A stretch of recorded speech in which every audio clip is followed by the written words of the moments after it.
welcome everybody today to the Eye, and welcome everybody online as well. I'm going to tell you the three important things that you have to know to help you get through this afternoon. The first is, what is marine litter?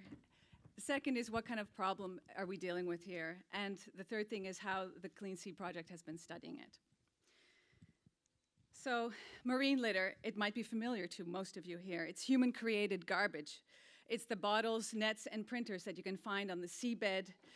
You can find all kinds of human products, human-created products on beaches, and also floating and cruising around in our oceans. We make a lot of stuff, and a lot of it becomes our waste, and we are not perfect at managing this waste, so we get some of it leaking into the environment. It's, of course, reflecting our products. So there are many materials in marine litter. But in this past century, plastics really have challenged the traditional materials, and they won. So much of our stuff is now plastic, and that's not surprising that much of our marine litter is now plastic.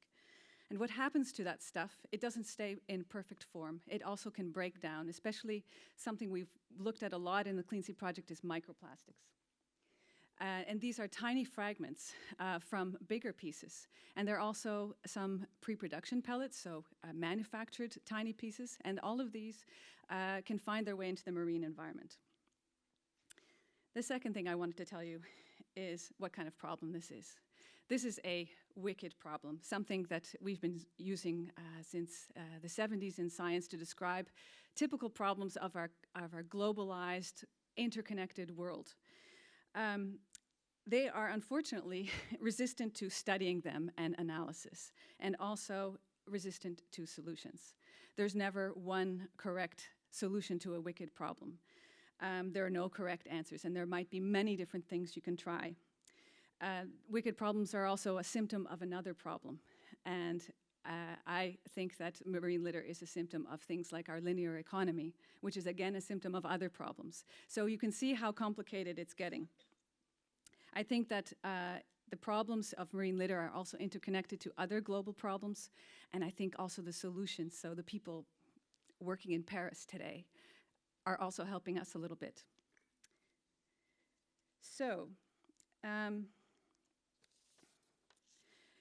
EU doesn't like the plastic soup or marine litter, and they decided, even though it's a wicked problem, they were going to try to ask some researchers to figure out this wicked problem. And these were our questions, our daunting questions. Like, what is this marine litter doing to marine life, and what's it doing to us and our economies and our societies? We also wanted to know where it's going. What's the fate of all of this?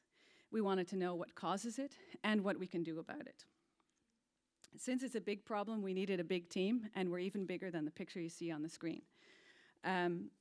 We have an interdisciplinary project because, as you see from the list of questions that we had, we really needed to look at very different angles of this issue. We also, because it's a European project, we wanted to look at the different marine regions. So you can see behind me the 4 marine regions of the EU, and you see the sprinkling of the yellow dots. That's us, sprinkled all over Europe from up north in Norway to down deep in Greece. And this is a description of our work. You can see that we really wanted to focus on exposure and effects, especially of microplastics. We wanted to look at how this stuff breaks down into little bits, where it's going, and we really have to get better at figuring out how to sample this stuff and analyze it. We looked at drivers of the problem.